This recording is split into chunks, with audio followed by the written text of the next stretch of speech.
Hi and welcome to another episode of the Getting Things Done podcast from Vital Learning. I am, as always, Morten Røvik, and as always, I'm here with my good friend and colleague Lars Rothschild Henriksen. And that was a little for those of our listeners who think it is cute with some Nordic singing voices. I don't know. Okay. Hi, Lars. Привет. Hi, Morten. Maybe that will happen for me as well, since I have been in Norway for almost 2 weeks, 10 days, something like that. So maybe that'll happen for me as well. Good to see you again. Good to be with our listeners and viewers out there. We always start off with a quick reminder of the purpose of the podcast, which is to help you learn GTD or become even better GTDers. We hope that today's episode supports you in that. If you are new to GTD, we always recommend you go back and listen to episodes 1 through 6 to get an introduction to the basics of GTD, the 5 steps. Find the audio version and listen through that. Today's episode number is number 133, and today's episode is about another listener questions. So it's actually number 19 of those. I just checked. Okay, cool. Well, listener questions are always really good for us because it kind of triggers us to look at GTD again. So keep them coming. And Yes. I am triggered by them because then I have to really think through the methodology again, which is good for me and hopefully good for you, the listeners. Yeah, so, thank you. helping us stay on our toes as well. So thank you for those. Yes, no. And regarding staying on our toes, we have been talking about. We should say something about that just happened. The GTD Master Retreat in Norway, in Losby Manor, and Indeed. it's been a week and a half or something since we came out of that. What is your now kind of not first reaction but second reaction to this? So that's I came to Norway 2 weeks ago today, actually, as of this recording, and then we had a fantastic masterclass retreat in Norway, and then subsequently I spent some time cross-country skiing in Norway in minus 20 degrees. So that part was your inner Viking also came an out. Experience. Yes, exactly. No, the masterclass retreat was fantastic. It's it's special, just bringing a group of GTDers together. Really interesting, special people, and the special atmosphere in Norway, and David and Catherine were there, and so many good thoughts and deep thoughts, which is, of course, what we were aiming for with the whole thing, and focusing on the higher horizons there. So kind of like for those who have been at the summer camp, it's somewhat related to that sort of group feeling, just even more intense, I would say, with this smaller group. And that's it was special, some special days, I think that's sort of my initial reaction when I think back. What about you? No, I have the same reaction. I think it might be good for those of our listeners who don't know what the Getting Things Done Masterclass Retreat is, to say a little about the format. It is it's over 3 days. It starts 2:00 and ends 2:00 with a full day in the middle, and there is.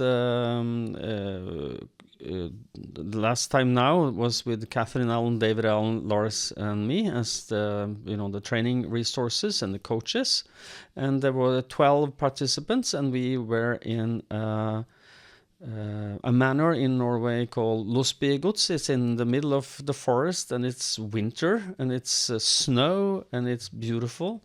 And I think it's far from everything, so you can't just wander off, go shopping, because you're there for this.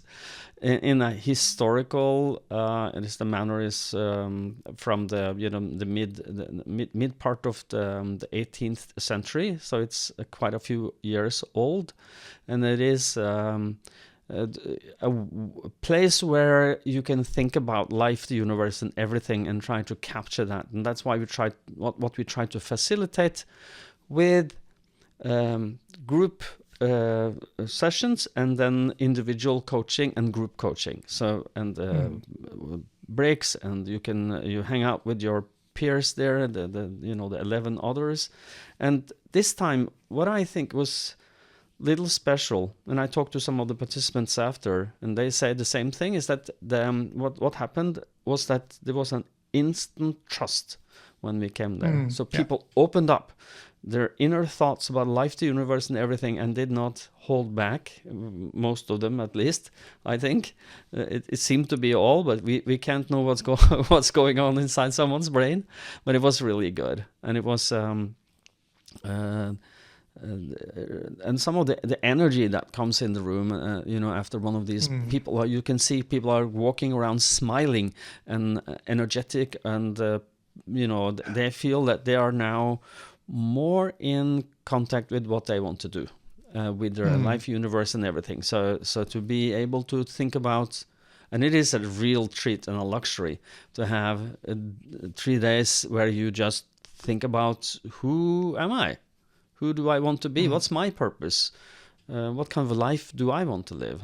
And so if that resonates, there is a link in the show notes. You can see the next event is in Denmark in September. So you might want to check that out if you want. So I promise you it will be warmer than -20. So yeah, well, it wasn't -20 when it was minus. Well, it's in Celsius. It was minus maybe 5, 6, 7 when we were in Losby. So your skiing trip with the deep cold, but it is cold. Yes, if you're not. Listeners' questions.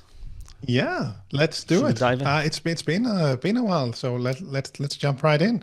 The first one is actually, I think, an old one that I noted in our listener question sheet, which was a comment from Evelien, I think, on my YouTube channel, because we referenced, I think, sometime last year maybe, where we were talking about the checklist, and I was really excited about the different daily uses that I was now having. We're all familiar, at least the people that are familiar with GTD know the weekly review checklist as sort of a standard tool in the GTD toolbox. But this sort of daily checklist thing was not necessarily something that everyone had picked up, myself included. So I've used it a bit on and off, and we had spoken about it there. And she asked if we could sort of give us an update on how we use these daily checklists. So how do you use it, if at all? Well, I don't use a daily checklist, but I used to. And I teach people how to use them, because they're very beneficial, especially when you try to establish your GTD routines. Because as many people who try GTD, and I'm sure quite a few of them are our listeners, they struggle to, when you have an idea of what you want to, learn and how to handle GTD, it is an uphill battle against yourself, because you don't have the habits there yet. So when the habits are forming, the checklist could be very beneficial. And I recommend people having a morning checklist, so they start in the right end of things. What is your, and I can go into depths in a few minutes. I just want to hear, have you heard any of your coaching clients or anyone in your community that use checklists, Lars? How did they use it? Yeah, so I often bring it up as well in coachings, and when we talk to people and share some of the approaches that you might want to start your day off with to make sure that you align yourself on where you want to go for that day. I think we also now in the GTD training with the Crucial Learning, the version that we have now, we also talk about how to start out your day. So not getting sucked into email, for example, which I think is happens to other people, of course, never any of us or you guys listening. No, starting off with the calendar and the list, and orienting yourself from that before taking in any new inputs such as email. And that sort of, I think, was part of the trigger for me to get back into having this daily routine on how to start the day, what do I want to see, what I want to pick out and work from, and so I definitely still use it and see the people benefit from this as well. Perhaps we want to start with your sort of generic or overall recommendations, and then I can dive into what I use today if you're not using anything anymore. I can. What I would recommend for someone to do this is to have it in the calendar, and the reason being is that if you use GTD and you follow GTD, you know that the calendar is the only dictator in your life, which is it will tell you what you've decided to do and that you decided to honor. That's the only app that is supposed to yell at you, saying that now you have to get up because you are on going into a meeting with you or someone else. So if you use that, then the part of your calendar routine will be to check your calendar in the morning, and the first thing that should show up there could be your GTD morning routine checklist, and inside the details of the calendar event could, for example, be and I'm so easy. So make me smile in the morning. Make me do something easy to get myself going. So what I would recommend people to put there, grab a coffee. That's the first on the checklist, and I'm not saying, grab a coffee. That's easy. I can grab a coffee, and boom, I'm started already. I'm on the roll. So the second is to do a calendar reflection. I call it reflection because it is. Don't just check your calendar. And with that, I mean, look for today and look tomorrow would be, but reflect on each item, see if something shows up. Inevitably, you will find something going, oops, I forgot that I have to prepare for this meeting. I haven't. And so you might want to make, block out some time to do that if you don't have. So like last touches on the calendar might be good. Calendar reflection. And with reflection, look at every item and think a little about what is this meeting about? Am I going to say something here? What is my role in this meeting? Do I need to prepare something, etc.? That might be good. So, and then secondly, look at your lists. And for some people who use like Microsoft To Do, it might be beneficial to then either to go into your next actions lists and look at your desired outcomes and see if the day in the calendar looks so that you can fill it with some of your next actions, maybe even work on some desired outcomes. You might want to highlight them in My Day. So that My Day list is what you look at throughout the day. And then you don't have to look at everything you're not doing because you already decided these are probably the top 3, 4, 5 things I would like to do today if my day don't explode. And at some point I would recommend people to just write your head empty. That can be in the beginning after the coffee. But at some point when you start opening your list manager, you'll probably see tasks or your inbox where you have all your next actions, and then look at the inboxes, emails and tasks inbox, and decide, clarify and organize what's happened, and then start work after that. Any comments, Lars? Does it sound like yours? No, that absolutely makes sense. That is much of the basis that I would focus on as well. Really making sure that we have that good overview, perhaps picking out some things. I think for many people that makes sense, depending on how stable their workday is, I should say. If things blow up or if they tend to blow up, then don't overcommit. That's certainly been one of the helpful things for me to limit myself, because I'm such an optimist that I'll put 10 things on my list and then I'll perhaps I'll get 5 done, and 5 might actually be really good. But if I put 10 on my list, then I'll feel bad for only, doing 5 out of the 10. Yeah. So that never taking happened that to number me. down. Exactly. So to bring that number down, it's also one of the ebooks from Crucial Learning that we also use here in Denmark, with one of the recommendations from Justin Hale being that, stop putting 10 things on there, put 3 things on there, just pick out 3. It's that was certainly helpful for me, because again, these lists can be long, and long lists don't work well for me. So Yeah. if I can only choose from three, that's great.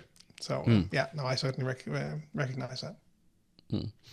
One of the things that I've been talking to my coaching clients about is that imagine your list system is like a menu. And if you walk into a restaurant, you're not obligated to eat all the dishes on the menu. Neither do you need to do everything that's on your task list when you look at it.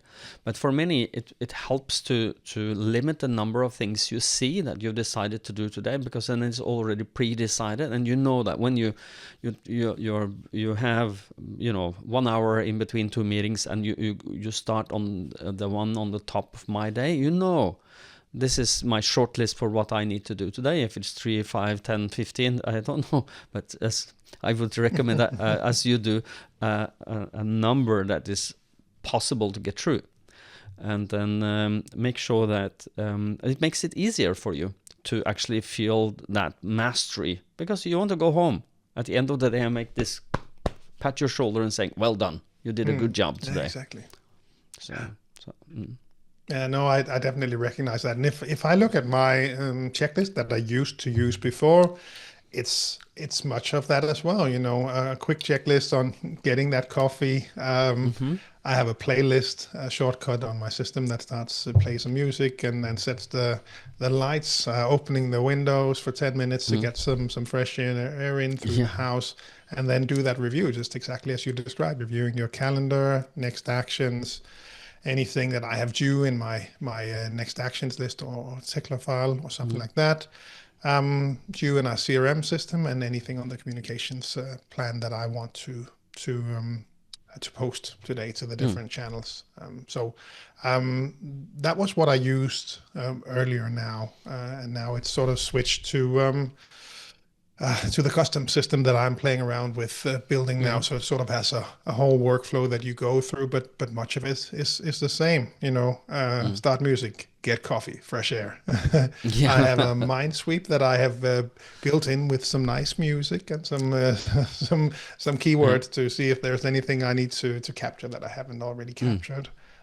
Cool. I do the calendar review, just as you said. I've added a small button next to each of them saying add preparation, so I can easily block that time in my calendar or make it surface quickly for me, so I know that I need to get to that rather quickly.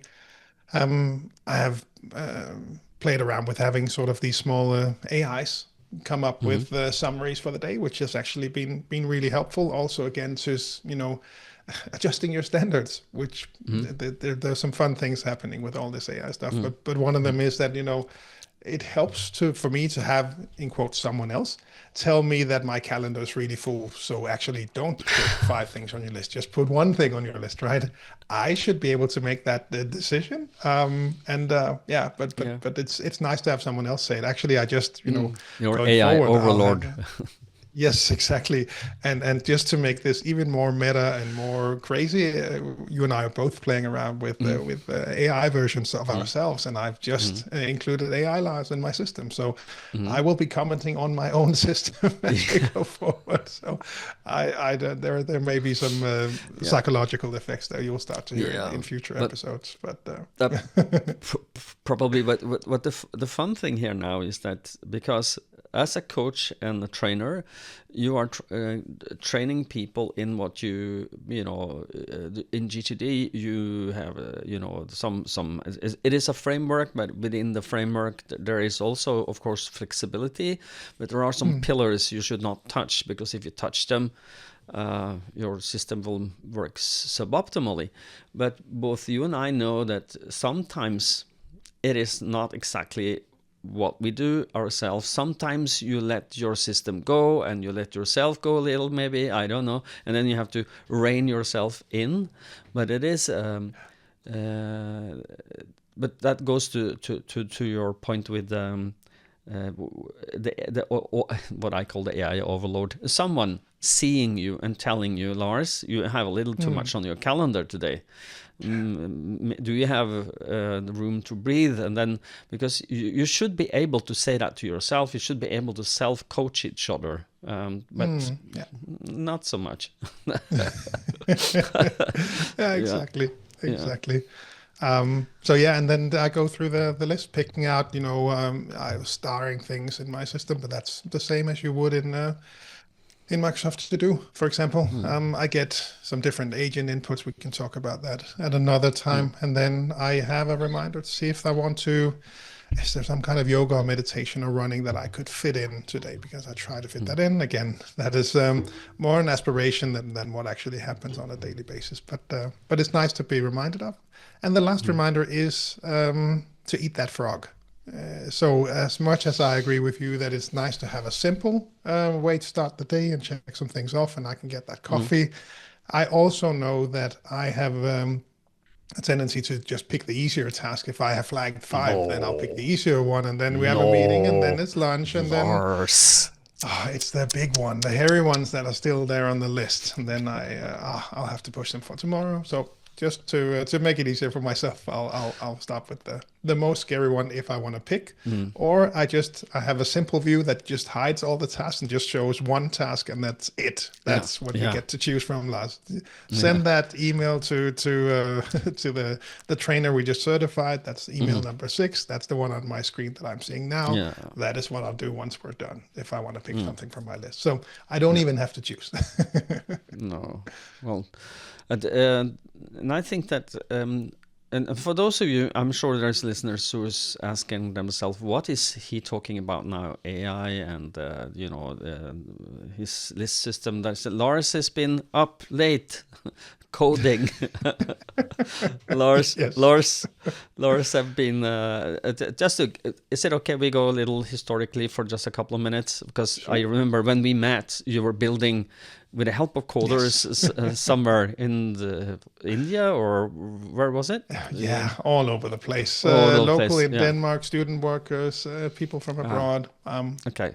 Trying to build an an app. app. Spent a lot of money, way too much money on trying to build a GTD app. Yeah, but now he's building that with vibe coding and AI.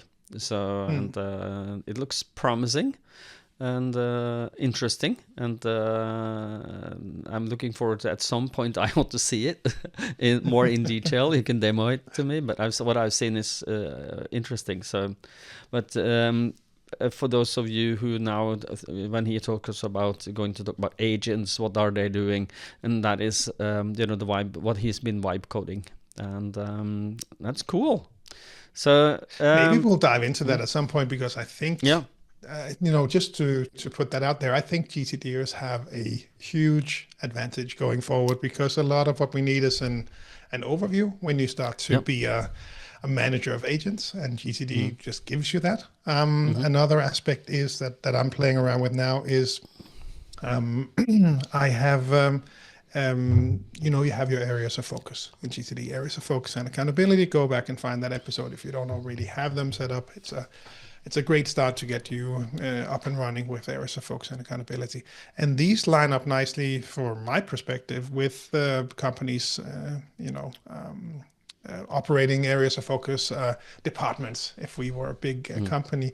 So it's really nice to be able to just feed that in, and let's see how much they can then handle on their own. And again, the clarity that you have as a GTDer, well described, a good overview of areas of focus and accountability, just feeding that in can then make this so much more smooth and work really nicely, and actually free up some time for you to do whatever else you want to do. Yeah, whatever you find fun, which is always a good thing. Yeah, I agree. So should we move on to the next listener questions? I think we've covered checklists and a lot of other things at the same time. But I hope we answered your question. Let's do that. And for this next one, I will jump to the last line, because it says, P.S. If you respond to my question on a podcast, feel free to use my full name if you'd like. So let me do that. This is a listener question from, and now I'll do my best, Zachary Stehura is my best guess. He sent us an email at the end of last year, I think, saying, hello, Morten and Lars. Thank you for your excellent podcast. I always put on one of your episodes before I do my weekly review. It helps me get in the mood to do GTD. After listening to you guys wax poetic about GTD for a few minutes, I'm usually fired up and ready to blast through my weekly review. So good to hear that. Well My done. question is about someday maybe lists. I am a creative type and high in trait openness. With that comes a constant flood of ideas of things I want to do someday. As you can imagine, this leads to an incredibly long someday maybe list. I've heard you two talk about paring down the someday maybe list in previous episodes, about getting honest with yourself, about whether or not you are ever seriously going to do these things. That has helped me trim some of the fat, but even so, my lists are very long still. Long enough that it's, takes such a long time to scan through the whole thing. And when the list is that long, it doesn't feel particularly useful. I was wondering if you had any ideas on organizing the someday maybe list, maybe organizing it by areas of focus. For example, putting all the health-related someday maybes together and all the financial someday maybes together, etc. Or maybe organizing it by putting the highest priority items towards the top of the list and the lowest towards the bottom. I've also heard people having a someday maybe list and a project on hold list. This doesn't really work for me because projects on hold seems to imply that I'm committed to do those things eventually, and everything on my someday maybe list are only maybes, nothing I am definitely committed to. Anyways, I would love to hear your thoughts on this topic. Thanks and keep up the good work. Best, Zach.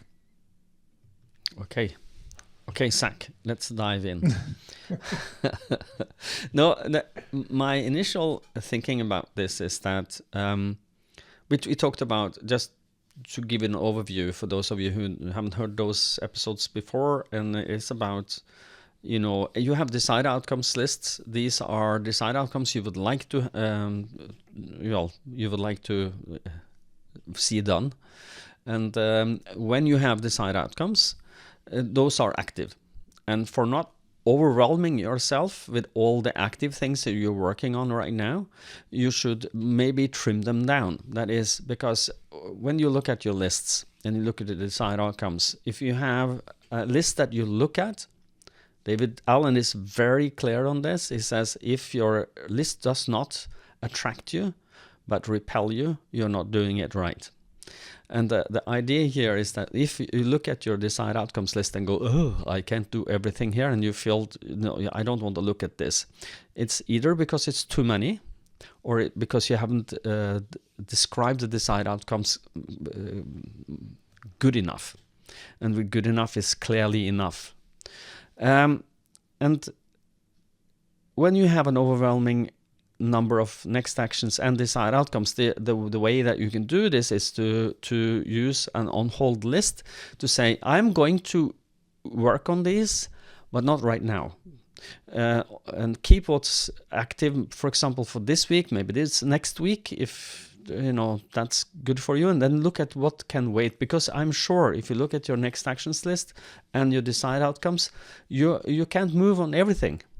Maybe you're waiting for something, or there isn't time. You need to wait for the colleague to come back to activate this project. So don't see it when you don't need to, because you will be overwhelmed. So the on hold is for all of these desired outcomes, and next actions should be placed there. You are going to do something about them. They are active, but not right now. And the someday maybe is meant to be, someday I would like to do this, or maybe I want to do this.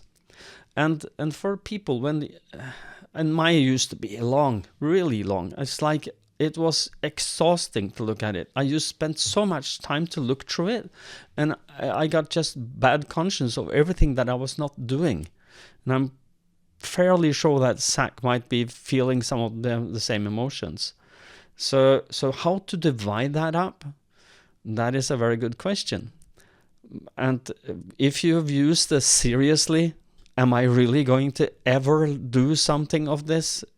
Look at this as a potential ideas list of something you may want to do someday, or maybe, and kill all the ideas that's just kind of like, if you can, use the seriously, or use what I call your bullshit filter. You have to look at it and say, am I ever going to do this seriously? And what you're left with after that, if you're still overwhelmed, then you might want to categorize them. But my base feeling: be more honest with you and kill more of your babies. In the way that babies is in this the ideas that's on your someday maybe list. It might be too many. I don't know. What is your take on this, Lars? No, I agree. I thought it was a really nice way to describe it, and absolutely recognize having that long list. I think Zach has probably also heard that from previous episodes, that we really, we have both struggled with this. Not everyone does that. Some people are more good at not putting too many things on those lists, but I've certainly been in that category as well. And for me, it was helpful to have that on hold list for a while. For the purposes of my system right now, I just have the someday maybe list and the active projects list. That is it for me, and that is sufficient right now. But that is again coming back to just being really hard on myself and really saying, okay, no, I only want to put this on the list if I'm actually, a certain part of me, a certain percentage is sure that I'm actually going to move on it. So no, he talks about organizing these in different ways, and we can he comes up with good ideas organizing them by area of focus. I have certainly done that as well, trying to put them in different groups to make it easier to go through. I would say that from that perspective, it was still a long list for me to go through, even though we have them separately. So it's easier to, you don't have to rethink for each of them. You kind of know which space we're in. That certainly makes it easier to go through, but the amount is still the same. So if it helps, great. But otherwise, I would look probably into what helped me was, I think in the level 2 training, where we also talk about this on hold. I would change the review frequency instead of the how it was organized. And that is what I remember helped me until I came to the conclusion where I am now, that I just deleted those. So, they did not take up any mental space anymore, so I just took them away. But that helped me. I had a weekly someday maybe list, I had a monthly someday maybe list, and I had a yearly someday maybe list.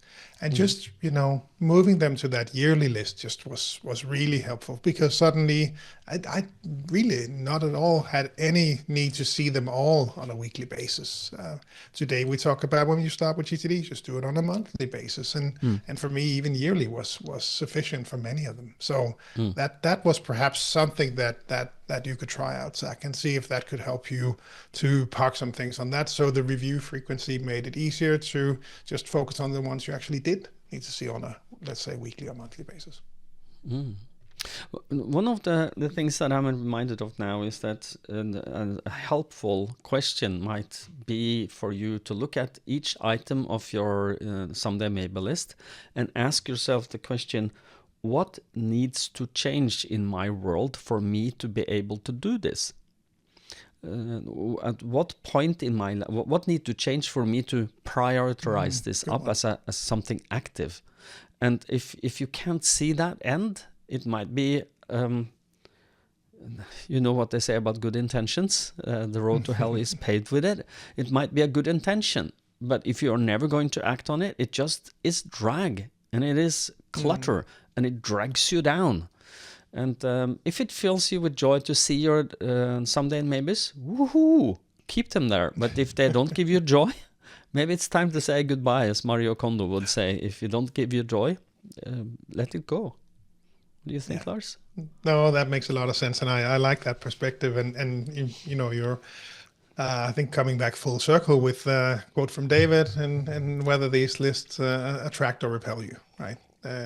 That's really what it comes back to, and especially the someday maybe list, I think, for people, also because of the time where it shows up. So that could perhaps be one other thing to try, is that if you've done, you go through your weekly review and there was some big inboxes, you had a lot on your mind, big mind sweep, long lists, long week, only a limited amount of time, getting pretty tired towards the end, and you don't get to get creative part of the weekly review. you could try and schedule that for another time. It's helpful. I think for me it makes a lot of sense that it's grouped so closely together, because then you just have a good clear picture of what's Yeah. happening right now. Can I bring in some more active projects? Mm. But perhaps in your case, if there are that many, then maybe have a separate someday maybe review. Yeah. That could also be one thing to try out. Yeah, and one thing that I would like to point out is that Zach, he said he's a creative type. If you look at the Kairos, typical Kairos profile from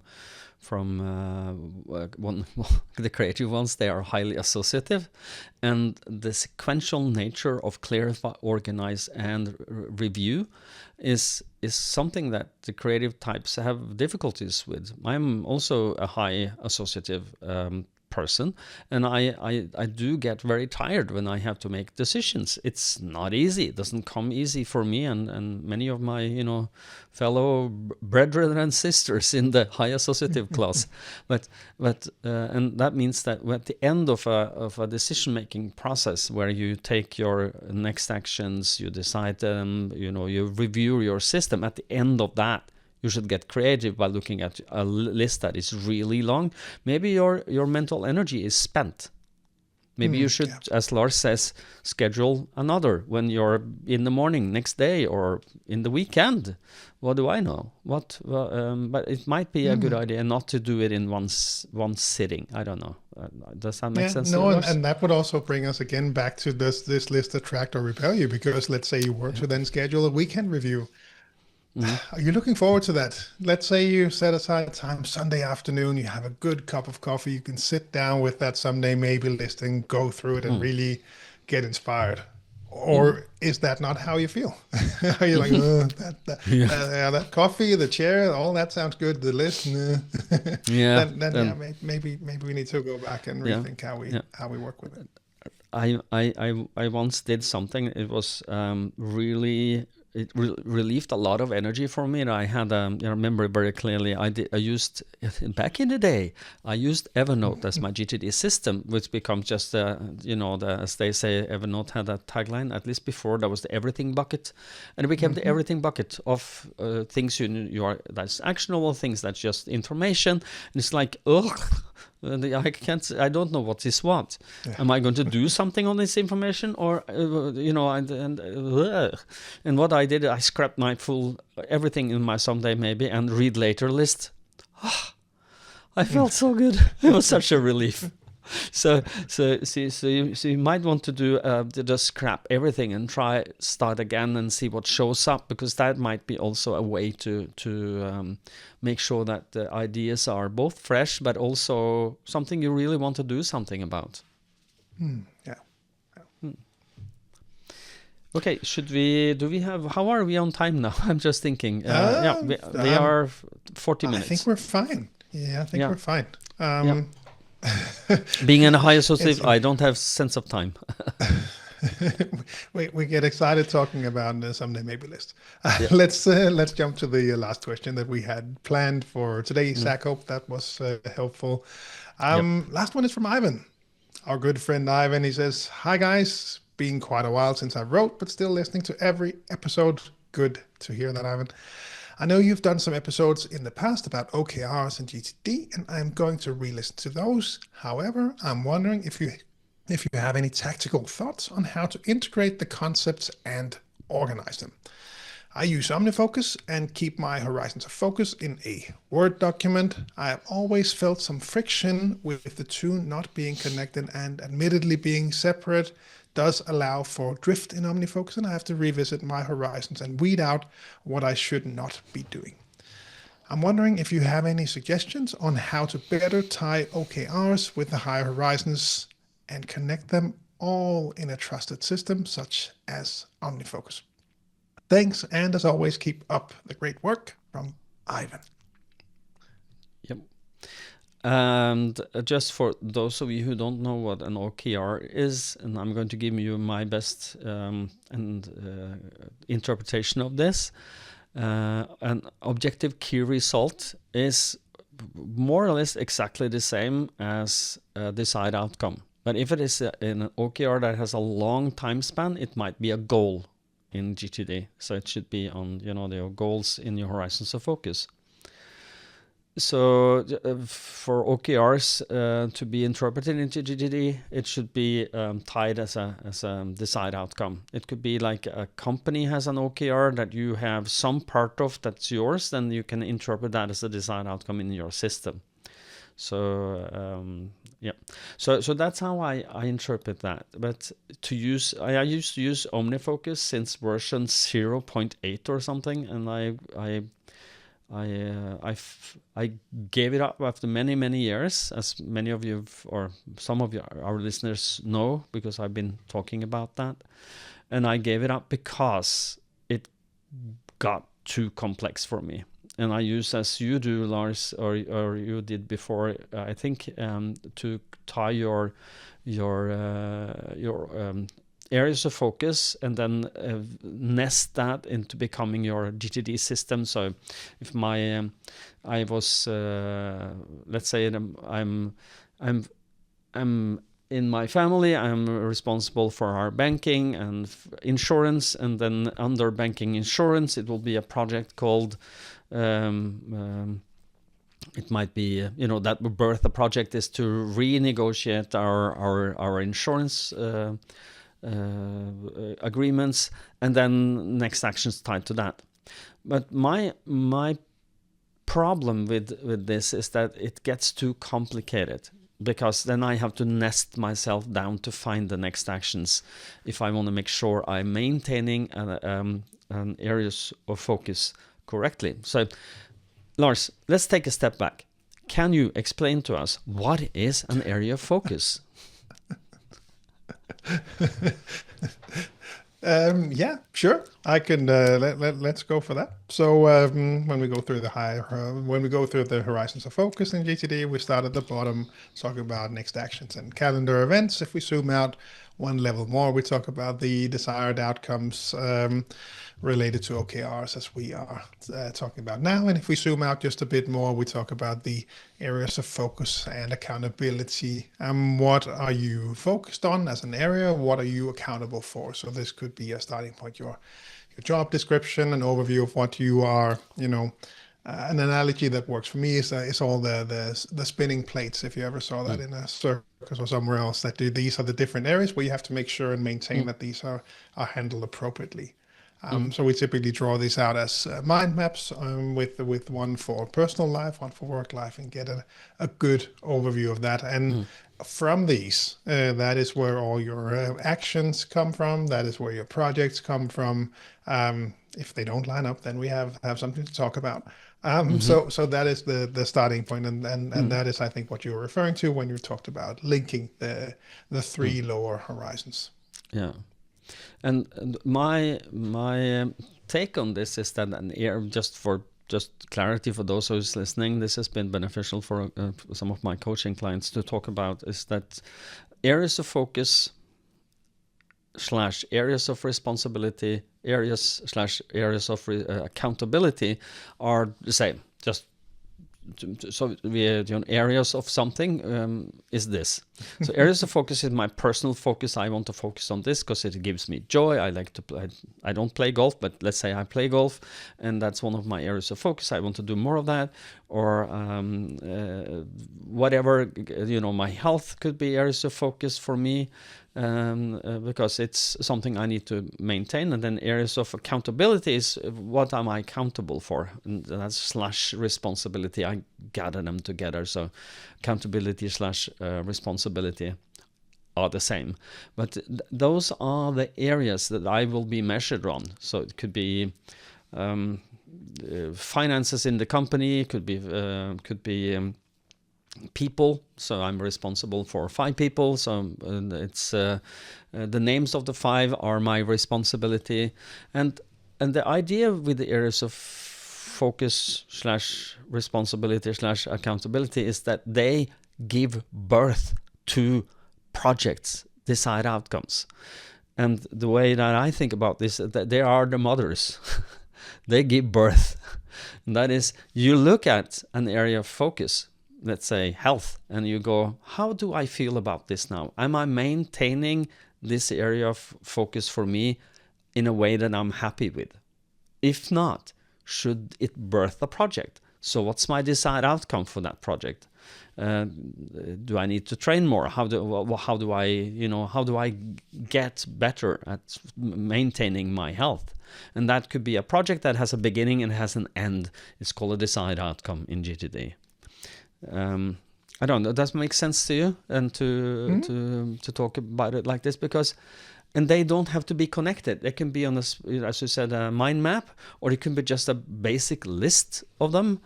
And the reason you should have them, by the way, is because if you don't have them, how do you know you're doing a good job? If you don't know what you're measured on, what is your responsibility, how can you know that you're doing a good job? You can't. Sorry. Yeah. I was talking actually to Catherine about this at the masterclass retreat where we spoke about that. I was mentioning that I used to say, come join us, level one training, get the basics up and running.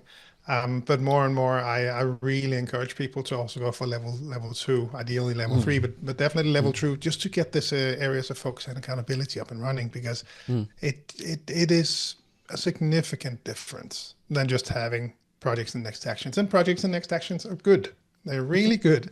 But that extra level of mind like water, or whatever we want to call it, you have to get that areas of focus and accountability on the map as well. I really think so. So I understand that we cannot teach people everything from GTD in the time frame that we have for these trainings, but I really hope that we can inspire people to just go that one step deeper or higher, if you will, in the horizons to get those areas of focus set up, because that really makes a difference. And again, look at your systems. So for Ivan, if you look at your horizons of focus and you see your accountability, and they are nested inside OmniFocus, that's quite okay if you feel good about it. If you feel good about this, great. You might not feel good about it in 6 months or a year, I don't know, but as long as you feel good about it, as long as your system and your list are attracting you, continue. But if you feel a little overwhelmed, David Allen's, do you feel a little not repelled? I think it's the word he uses. We also use the skunk as a the very smelly black and white animal that you find in the US. I don't know if I never seen one here, at least. But they smell and that they repel you, or either you're attracted to it. So like a kitten, it could be another, I want to do this. I want to cuddle this. I want to do something about this. It might be the way. But my inner wise Yoda, GTD Yoda tells me, you don't have to have them together. You can separate them, and some people that I know actually do have them on their on a wall, close to where they sit and work every day. So they have them blown up in like A3's mind map, and then they can look at it. How do I feel about this? Am I maintaining all my areas of focus, responsibility, and accountability in a manner that I am happy with? I don't know. Yeah. Am I onto something? That makes a lot of sense. And I think if another take on Ivan's question is that, because I know as an engineer by training, I always want to see the link, or there's a formula, or there's a final answer, and in GTD we certainly recommend that you have a good, clear picture of the future, the horizons of focus document, to where you want to go, so you can sort of use that to align and make sure that you take appropriate next actions in the present, right? And that there is a tendency to then want to line that up. And in the old days when we had the pyramid shape to describe this, you could sort of see this, or a tree that goes all the way towards the top with vision and purpose. And I've seen that a couple of times where people link it, not everything, but some things. One of the participants in the masterclass retreat in Denmark last year had this lined up, used it with the team. Company had goals, his department had goals. The team members had then projects that all supported that goal. Very inspiring for them to see exactly how their emails and calls and meetings, how they actually line up with and support the company goals. So that was really cool. But that happens rarely. And I seem to remember David or Anna Maria or something, someone saying that, that maintaining that structure is a lot of work, like you also just said. So perhaps there are areas in GTD where the most productive thing to do is to spend more time. And now we're coming back to the masterclass retreat again, but you can certainly do this on your own. Having that good, clear picture, doing that solid review, I would say. So having that document, sitting down, looking through that, and then aligning your day-to-day system so you trust that this day-to-day system, in OmniFocus in this case, reflects the longer-term priorities, and then come back a month later or however frequently you want to do this. But I think there has to be some kind of bigger review or some kind of review that supports your intuition in the moment, or the weekly reviews, to make sure that you're on track, instead of having to have everything lined up and linked and tagged and getting that set up. That being said, I'm certainly playing around with that in my custom system as well. But I think I'll come back to the same conclusion that Ivan seems to run into, that we have different ways of seeing those maps, if we want to call it that, and they just show up differently, and linking it all up. Let's see, but it's for most people, I think that's how it's best worked with. One of the things that comes to mind for me is that one of the bigger companies that I'm working with now, they have recognized that if you don't know what you're responsible for, how can you know that you're doing a good job? And also that if you don't have that written down, how can you make sure that there is no gaps or overlaps? So and they have used a lot of time and energy, and are still using a lot of time and energy to figure that out, and to make sure that there is no gaps, so nothing falls through the cracks, and there is no overlap, so we are not having two people doing the same thing, and I think that is crucial for any company. So if your company if you don't know what you're responsible for, take a step back and write it down, and go to your manager and asking, I think I'm responsible for this. Do you agree? And that might start a conversation where you might want to have, should we map this out maybe so that we know that everyone in our team or, our department knows what they're doing and not doing. And this is really strange, but I have seen more than one time when I go into companies when they start doing this mapping out process, someone will hear, "Are you still doing that? We stopped that 2 years ago. Are you still doing it?" and that is well, just for that saved time. For figuring that out, it's well worth the idea. So, but to have it, make sure that you have a good idea of what you are responsible for, because then you can feel good about the things you're doing and not doing, because you can see them. If you know what you have responsibility for, look at them as often as you need to make sure that you make progress on them, and they can be mothers to your projects and birth projects for you. Voila.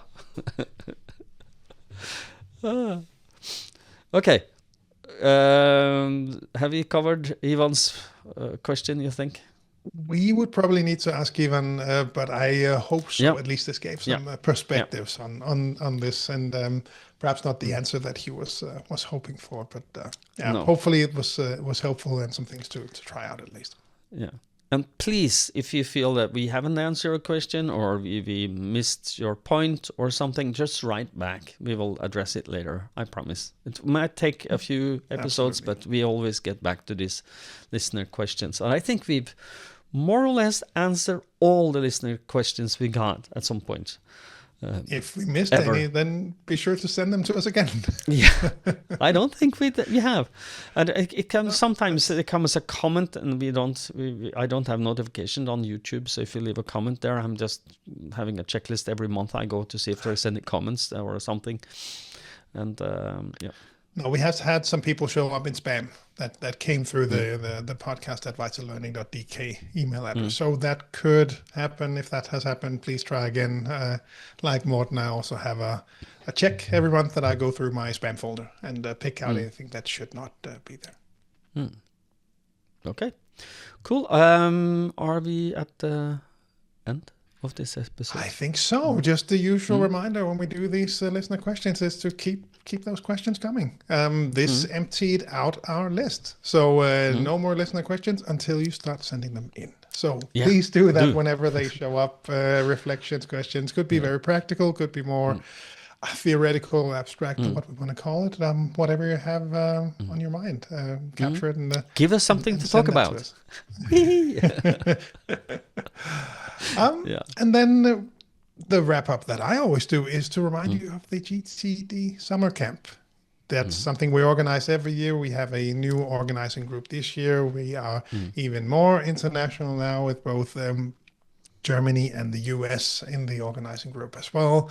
Some really cool ideas coming up, building on the really good 5-year anniversary version that we had last year. So really, really looking forward to that. I just checked my calendar. It is June 13 to 14. That's the weekend. Most people show up on the Friday as well to start with the Friday dinner too. I think it was like 95% tend to show up on Friday and just have a great evening to start us off with and get to hang out and meet all the nice people that show up. If you want to learn more about this, then gtdsummercamp.com is the place to go and book your ticket. I think just over half is now already sold. So they're moving quickly this year. So you see, Morten, I'm doing my best to do the marketing and and get people to join us. David and Catherine have also bought their tickets. David, Catherine, and their 2 dogs. So this is even level up from last year. This is a level up. We now get to meet the dogs as well. Hope to see many of you there as well. If you haven't heard about it before, it's this non-profit event that we just do to bring together all of the nice GTDers from around the world. So if you wanted to hang out with them and us, then be sure to go in there and sign up and come by Denmark in June. We'd love to see you there. Yeah. And it is really the at cost. It costs what it costs for the hotel, and we don't get paid. Everybody travel on their. Catherine and David travel on their own dime. They will take the car from Amsterdam road trip. Road trip, and they will pay for their hotel themselves just to hang out with you guys and us. Of course, it's going to be fun. So be there or be square. Or something, I don't know what the cool kid says. What the cool kid says nowadays. And the other reminder that I always provide is to invite you to drop by vitallearning.eu, have a look at the company website. You can find your way to the different countries where we operate. You can find out more information about what we do, what we offer, of course, relating to GTD, but also to crucial learning products like Crucial Conversations and Crucial Influence. So be sure to go there, sign up for the newsletter. You can book meetings with us, whatever you need. Vitallearning.eu is the place to go.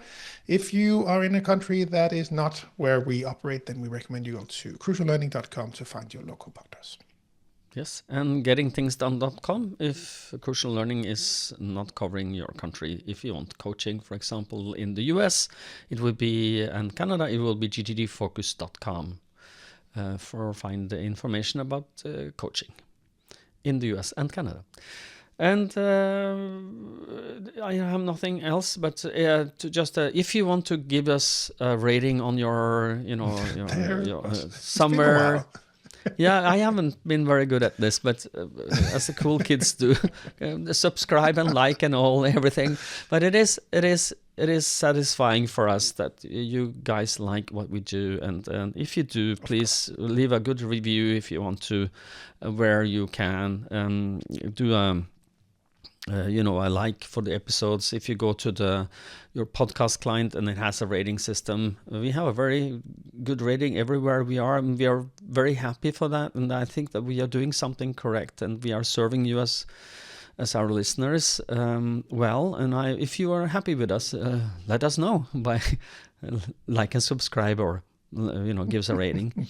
And if you want to support us even further, you can do that by connecting with us on, send an invitation at LinkedIn. We are both on LinkedIn. Lars Rothschild Henriksen, you will see it on the screen, and it's in the link in the show notes as well, and Morten Røvik and as well in on LinkedIn. If you don't even, you can follow us if you want, but if you want to connect, you can do that. Just drop a line GTD so we understand where you come from. And if you see we post something that you like, click like, comment if you feel like it, because it helps us spread the word. And both Lars and I are doing this as a living, yes, but at the same time we love what GTD are doing for people, and that we can live of this means we are more efficient in spreading the word of what GTD can do for you. We know that GTD gives you better days if you take it seriously, so help us spread the word. And I will take us out. Are we there now? Let's do that. I think so. Yeah, okay. And until next time, people, stay safe and stay productive. Bye-bye. Bye, everyone.